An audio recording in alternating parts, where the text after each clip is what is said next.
ரோஹிணி நிறைய பொய் சொல்லி இருக்காதான். ஆனா அவ இப்படி ஒரு கேவலமான விஷயத்தை எந்த காலத்திலயும் செய்ய மாட்டா. அப்படிப்பட்ட பொண்ணும் இல்ல அவ.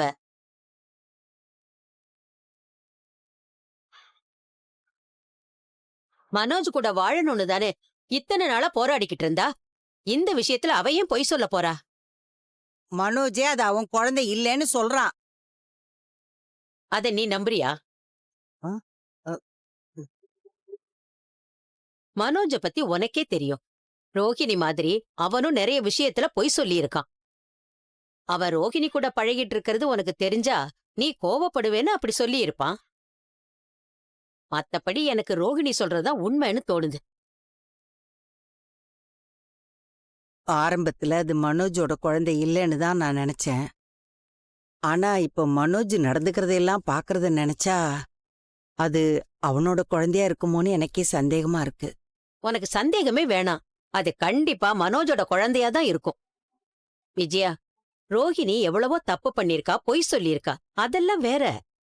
ஆனா எந்த ஒரு பொண்ணும் தான் வயித்துல வளர்ற குழந்தை விஷயத்துல பொய் சொல்ல மாட்டா. அதுவும் இந்த விஷயத்துல பொய் சொன்னா அது அவளுக்கே அசிங்கன்னு ரோஹிணிக்கு தெரியாதா? இத்தனை பேர் முன்னாடி எப்படி அவ தைரியமா பொய் சொல்ல முடியும்? ஆ, அது எனக்கும் புரியுது. வக்கீல் வேற அந்த குழந்தைக்கு டிஎன்ஏ டெஸ்ட் எடுத்தா குழந்தை யாரோடதுன்னு தெரிஞ்சிரும்னு சொல்றாங்க. அது ரோஹிணிக்கு தெரியும்ல. நான் தான் சொல்றேன், அவ நிச்சயம் பொய் சொல்லியிருக்க மாட்டா. எனக்கும் இப்ப அந்த பயம்தான் வருது பார்வதி. இதுக்கு எதுக்கு நீ பயப்படணும்?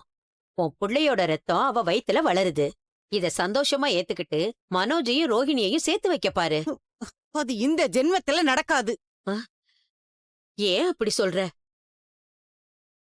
அவள திரும்பவும் மனோஜ் கூட சேர்த்தா அவன் வாழ்க்கையும் போயிடும், அவன் எதிர்காலமும் பாழாயிடும். நீ வேண்டான்னு நினைச்சாலும் விதி விடலையே. குழந்தை பொறக்க போகுது. அப்பா அவங்க சேர்ந்து வாழ்ந்துதானே ஆகணும். கோர்ட்லயும் அததான் சொல்லுவாங்க. அப்படி நடக்க கூடாது பார்வதி. அந்த ரோகிணிய மனோஜ் கிட்ட இருந்து பிரிக்க எனக்கு ஒரு யோசனை தோணுது. அதானே, பிரிக்கிறதுக்கு மட்டும் உனக்கு நல்ல யோசனை எல்லாம் தோணுமே. ஐயோ, நான் சொல்றத கொஞ்சம் கேளேன். அந்த ரோகிணி கிட்ட நீ பேசு. அவளை உன் வீட்டுக்கு வர சொல்லு. நீ கூப்பிட்டா அவ கண்டிப்பா வருவா. இந்த நல்ல விஷயத்த கேட்டதுக்கு அப்புறம் நானே போன் பண்ணி பாராட்டணும்னு நினைச்சேன். ஆனா இப்ப எதுக்கு ரோஹிணிய என் வீட்டுக்கு கூப்பிட சொல்ற? நீ நான் சொல்றத கேளு. வீட்டுக்கு கூப்பிட்டு அவளுக்கு சாப்பிட ஏதாவது குடு. பரவாயில்லையே, பொறக்க போற பேர குழந்தை மேல உனக்கு பாசம் இருக்கே. ம், அவளுக்கு நல்லதா சாப்பிட கொடுக்க சொல்ற?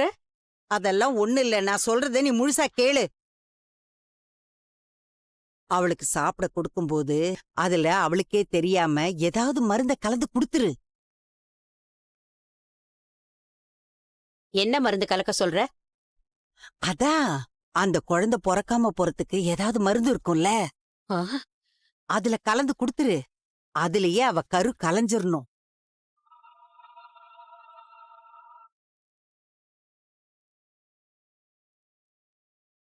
இந்த உதவிய மட்டும் எனக்காக பண்ணு பார்வதி. உன்னால மட்டும்தான் இத செய்ய முடியும்.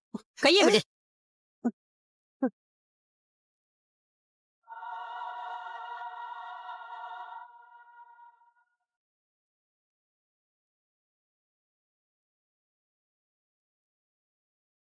ரொம்ப வருஷம் பழகிட்டேனேன்னு பாக்குறேன்.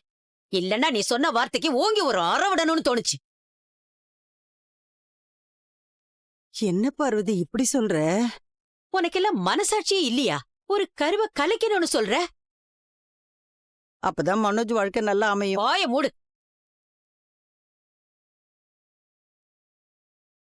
உன் புள்ள வாழ்க்கை மட்டும்தான் உனக்கு முக்கியம் இல்ல? ரோகிணியோட வயித்துல உன் பையனோட குழந்தை இருக்குன்னு உனக்கே சந்தேகமா இருக்குன்னு சொல்ற. உன் வீட்டு வாரிச நீயே அழிக்க பாக்குற. நீ எல்லாம் ஒரு மனுஷியா? இப்ப எதுக்கு நீ இவ்ளோ கோவப்படுற? நீ பேசின பேச்சுக்கு இங்க இருக்கிற கல்லு எடுத்து உன் தலையிலேயே போடலான்னு தோணுச்சு. இந்த அளவுக்கு உன் புத்தி கேவலமா போகுது. நீ சொன்னதை கேட்டு என் உடம்பு அப்படியே நடுங்கிருச்சு. ஏன் விஜயா இவ்வளவு கீழ்த்தரமா போயிட்ட? ஏய், இப்ப எதுக்கு நீ இவ்ளோ ஓவரா குதிக்கிற? எல்லாம் மனோஜோட நல்லதுக்கு தானே சொல்றேன். அந்த குழந்தை அவ வயித்துல இருந்தா அவ டைவர்ஸ் குடுக்க மாட்டா. உன் மகனோட வாழ்க்கை நல்லா இருக்கணும்னா ஒரு உயிரை கூட கொல்லுவியா நீ? ஆ? இது எப்படி கொல்றதாகும்? இன்னும் பொறக்கவே இல்லையே. ஊர் உலகத்துல நடக்காததையா சொல்றேன்? எப்படி விஜயா உன்னால இப்படி ஈவு இறக்கமே இல்லாம பேச முடியுது? இத்தனை வருஷம் உன் கூட ஃப்ரெண்டா பழகுனதை நினைச்சு எனக்கே அசிங்கமா இருக்கு. ஏய், இதுல என்ன அசிங்கம்? இது ஒரு சாதாரண விஷயம். இது சாதாரண விஷயமா? நானாவது ஒரு பிள்ளைய தான் பெத்தேன். நீ 3 பிள்ளைங்களை பெத்திருக்க. அந்த பாக்கியம் எனக்கு அமையல. கடவுள் உனக்கு அந்த பாக்கியத்தை கொடுத்திருக்காரு. ஆனா உன்ன மாதிரி மனசுல அழுக்க வச்சிருக்கிறவளுக்கு கடவுள் எப்படி 3 குழந்தைகளை கொடுத்தாருன்னு தான் எனக்கு தெரியல. ஆ? என்ன நீ இப்படி எல்லாம் பேசுற? வேற எப்படி பேச சொல்ற? நீயும் ஒரு அம்மா தானே. ஒரு பொண்ணோட குழந்தைய கருவிலேயே கொல்ல பாக்குறியே. இப்படி யோசிக்கணும்னு எப்படி தோணுச்சு உனக்கு முதல்ல? அவ என் புள்ள வாழ்க்கையை கெடுக்கணும்னு தான் இப்படி எல்லாம் பண்ணிட்டு இருக்கா. ரோஹிணி 1000 தப்பு பண்ணிருக்கலாம், 10,000 பொய் சொல்லிருக்கலாம். ஆனா இப்ப நீ செய்ய சொல்ற காரியத்தை பாத்தியா? அது எல்லாத்துக்கும் மேல பெரிய பாவம். இந்த பாவத்தை என்னையவே செய்ய சொல்ற நீ? எனக்காக இந்த உதவிய பண்ண மாட்டியா பார்வதி? இது உதவியா? ம். இத நான் செஞ்சா என் வம்சத்துக்கே சாபம் வந்து சேரும். என் புள்ள என் கூட இல்லைனாலும் எங்கேயோ நிம்மதியா வாழ்ந்துகிட்டு இருக்கான். அந்த பாவத்தை செஞ்சு அவன் வாழ்க்கை நாசமா போகணுமா? உன்ன மாதிரி நான் கல் நெஞ்சுக்காரிலாம் இல்ல. ஏய், என்ன ஓவரா பேசுற?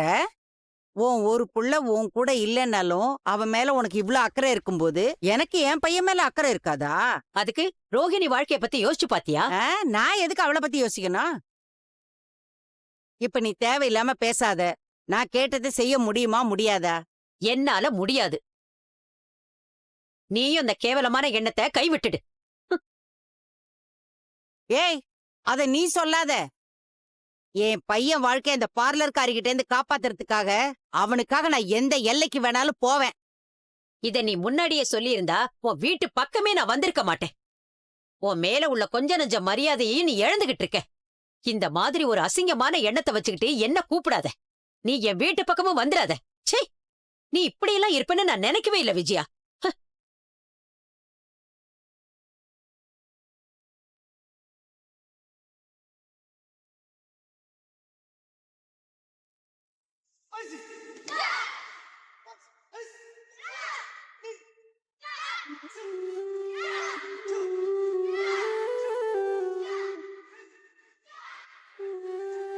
ஏங்க, எதுக்கு எங்களை இங்க கூட்டிட்டு வந்திருக்கீங்க? உள்ள வாங்க 2 பேரும் சொல்றேன்.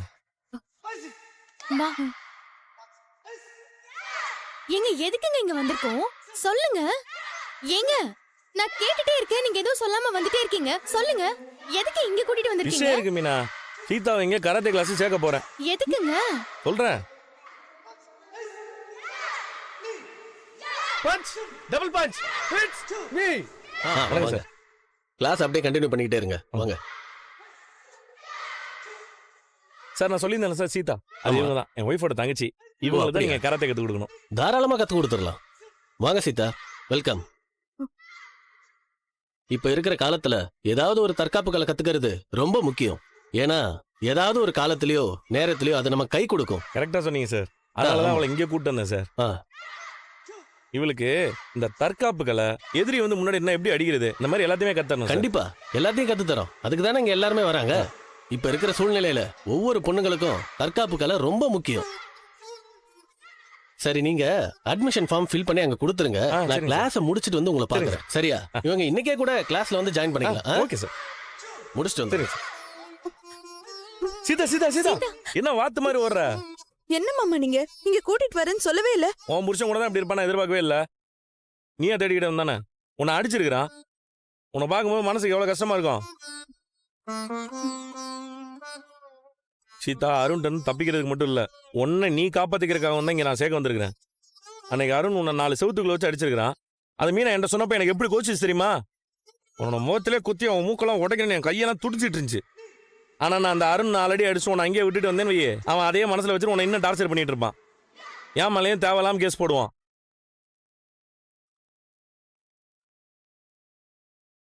அவன் டிபார்ட்மெண்ட்ல வேலையில இருக்கான். அவன் நினைச்சா என்ன வேணாலும் செய்வான். உன்னை விட உன்னையும் மோசமா நடத்துவான். உன் வாழ்க்கையில அருண் உன்னை அடிக்கிறதுக்காக கை வாங்கும் போதெல்லாம் உன்னை காப்பாத்துறதுக்காக என்னால் ஓடி வர முடியாது சீதா. உன்னை நீயே தான் காப்பாத்திக்கணும். உன்னை காப்பாத்துறதுக்காக வேற ஒருத்தவங்க வர்றதை விட உன்னை நீயே காப்பாத்திக்கிறதுக்கு தான் இந்த கராத்தேவை கத்துக்க சொல்றேன். உன் மாமா சொல்றது சரிதான் சீதா. நீ மட்டும் இல்ல, எல்லா பொண்ணுங்களும் இந்த மாதிரி ஏதாவது ஒரு தற்காப்பு கலையை கத்துக்கிறது நல்ல விஷயம். ஏன்னா இன்னைக்கு இருக்கிற சூழல் அப்படி. சீதா, உன்னை ஒருத்தன் அடிச்சா பயந்து போய் அழக்கூடாது. நீ தான் திரும்பி அடிக்கணும். அப்பதான் உன் மேல திரும்ப கை வைக்கிறதுக்கே பயம் வரும். அப்ப இதெல்லாம் கத்துக்கிட்டா புருஷனை கை நீட்டி அடிக்க முடியுமா? புருஷன் அடிக்கிறதுக்காகலாம் கராத்தே கத்துக்க சொல்லுமினா. நாளைக்கு யாரும் இல்லாத நேரத்துல அருண் சீதாவை அடிக்க போனான்னா அப்ப சீதா பயந்து நிக்க கூடாதுல்ல. சீதா எதிர்த்து அவனை அடிக்கணும். அவன் கத்துனா இவ கத்தணும். அவன் உதைச்சா இவளும் உதைக்கணும். அவன் அடிச்சா இவளும் அடிக்கணும்.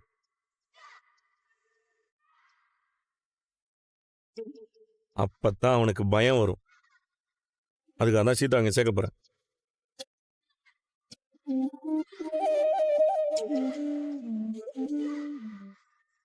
நீ கராத்தே கத்துட்டு அருண் உன்னை அடிக்க வரும்போது ஒரு அடி திரும்ப அடிச்சேன்னு வையேன், அதுக்கப்புறம் உன் நிழல தொடர கூட பயப்படுவான். ஏங்க, இது அவங்களுக்குள்ள இன்னும் பிரிவை ஏற்படுத்தாதா? இல்ல மீனா, அன்னைக்கே சீதா பேசும்போது என்ன சொன்னா, நான் அவரை தண்டிக்க விரும்பல, திருத்ததான் நினைக்கிறேன்னு சொன்னான். அருண் என்கிட்ட பேசும்போது சீதாவும் நானும் காதலிச்சு தான் கல்யாணம் பண்ணியிருக்கோம், அவளா என்னை தேடி வருவான்னு சொன்னான். அதனால அவங்க 2 பேரும் பிரியறதுக்காக நான் ஒன்னும் சீதாவை இங்க கராத்தே கிளாஸ் கூட்டு வரல. அவ தன்னைத்தானே பாதுகாத்துக்கணுங்கிறதுக்காக தான் கராத்தே கத்துக்கிறதுக்கு இங்க கூட்டு வந்திருக்கேன். அவளுக்கும் தைரியம் வரும். கரெக்ட் தாங்க சீதா. எனக்கும் நீ இதை கத்துக்கணும்னு தான் தோணுது. இவர் சொல்ற மாதிரி அருணுக்கும் உன் மேல பயம் வரணும். அதுக்கு இந்த மாதிரி ஏதாவது பண்ணாதான் அவருக்கு பயம் வரும். இனிமே பேசி அருணெல்லாம் பயமுறுத்த முடியாது. உன் நல்லதுதான் சொல்றேன், சேர்ந்துக்கிறேல்ல? கண்டிப்பா நான் சேர்ந்துக்குவேன் மாமா. அவ்வளவுதான் சீதா, இதான் வேணும். இரு, நான் ஃபார்ம் வாங்கிட்டு வந்துடுறேன்.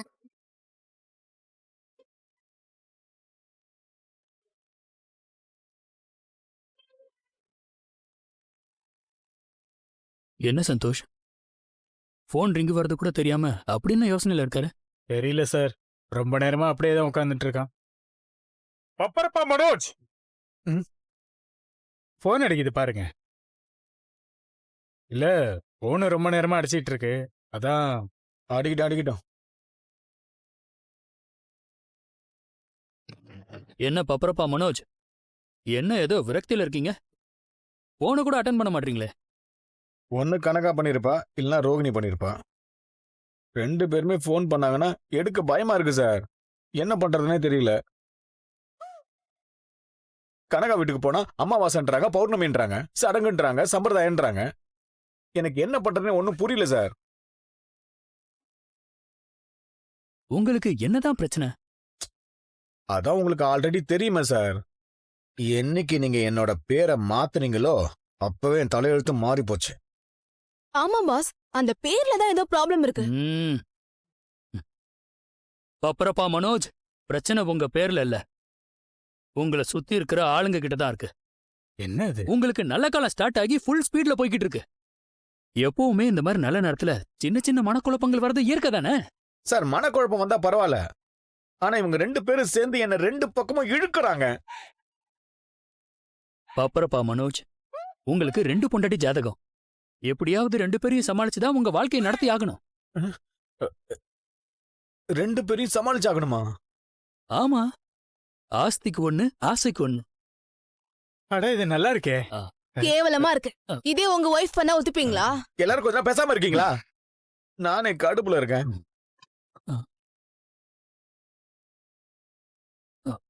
பப்பரப்பா மனோஜ், ஆசைக்கு 1ன்னு சொன்னல, அவங்க வராங்க பாருங்க. ப்ரோ, இந்த நேரம் பார்த்து ஆஸ்திக்கு ஒண்ணு கால் பண்ணிட்டு போறாங்க. போனை ஆஃப் பண்ணி வைங்க.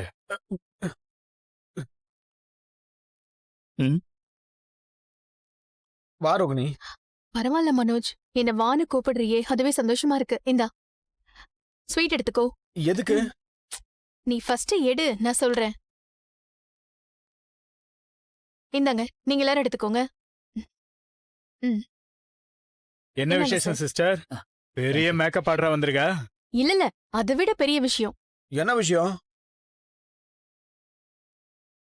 ஃபர்ஸ்ட் இந்த ஸ்வீட்டை சாப்பிடு. சொல்லு. நான் உங்க வீட்டுக்கு அன்னைக்கு வந்து மயக்கம் போட்டு விழுந்தேன்ல, அன்னைக்கு டாக்டர் செக் பண்ணி நான் கன்சீவா இருக்கேன்னு சொன்னாங்கல்ல, ம். அது சும்மா ஜென்ரலா சொன்னதுதான். ம், ம். அதுக்கப்புறம் நான் ஹாஸ்பிட்டலுக்கு போய் ஃபுல் டெஸ்ட் ம், எடுத்தேன். அதுல பிரெக்னன்சி கன்ஃபார்ம் ஆயிடுச்சு. ஆ? இது பாரு ரிப்போர்ட் வந்திருக்கு. பாரு மனோஜ். ம். அப்ப ஆஸ்திக்கு ஒண்ணு வாரிசுக்கு ஒண்ணு. என்னது? அவர் ஏதோ உளறாரு, நீ இந்த பக்கம் வா.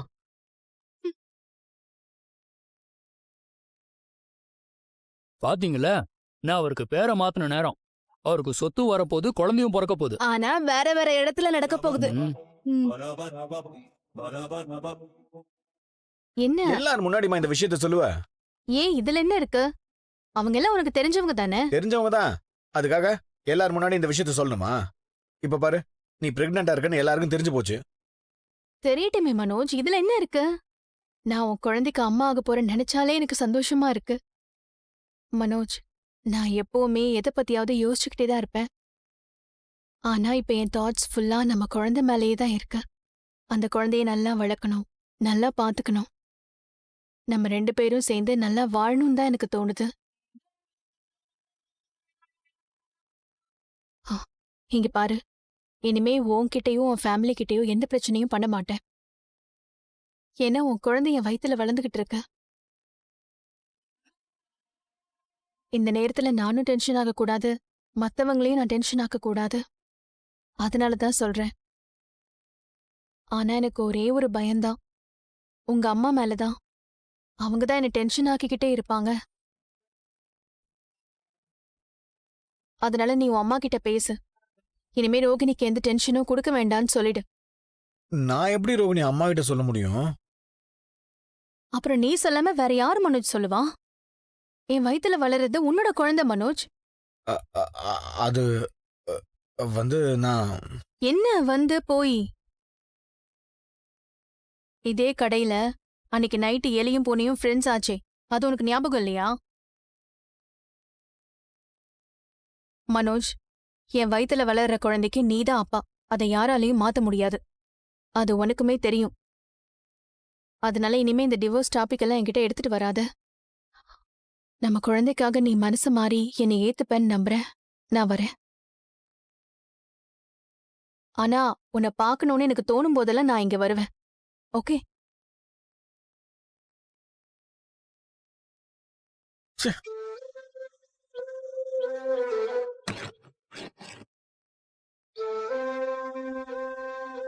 மனோஜ், உன்கிட்ட இருந்து நான் எதையுமே எதிர்பார்க்கல.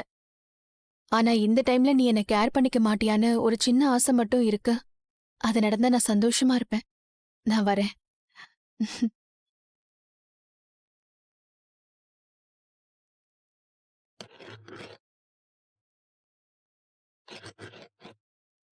இதெல்லாம் நான் எதிர்பார்க்கவே இல்லை. ஆமாம் ப்ரோ, நாங்களும் இதை எதிர்பார்க்கவே இல்ல. பப்பரப்பா மனோஜ், ம். நீங்க முதல்ல ஒரு டைம் டேபிள் போடுங்க. நம்பர் 1க்கு எந்த நாள் எந்த டைம், நம்பர் 2க்கு எந்த நாள் எந்த டைம்னு ஒதுக்கிடுங்க. அத கரெக்டா ஃபாலோ பண்ணா லைஃப் ஸ்மூத்தா போகும். சார், நானே ஏகப்பட்ட டென்ஷன்ல இருக்கேன். நீங்க வேற டைம் டேபிள்லாம் போட சொல்றீங்க. என்ன பண்றது, கடவுள் இப்படிதான் லைஃப் இருக்கும்னு எழுதியிருக்கான். உங்களுக்கு இப்ப கிடைச்சிருக்கிறது தண்டவாளம். அதுல இப்ப நீங்க ட்ரெயினை ஓட்டிதான் ஆகணும். சார், ஒண்ணுமே புரியல சார். ஒரே குழப்பமா இருக்கு. நான் தான் சொன்னேனே, நல்ல நேரம் வரும்போது ஆரம்பத்துல இந்த மாதிரி சின்ன சின்ன குழப்பங்கள்லாம் வரதான் செய்யும். அப்புறம் சரியாயிடும்.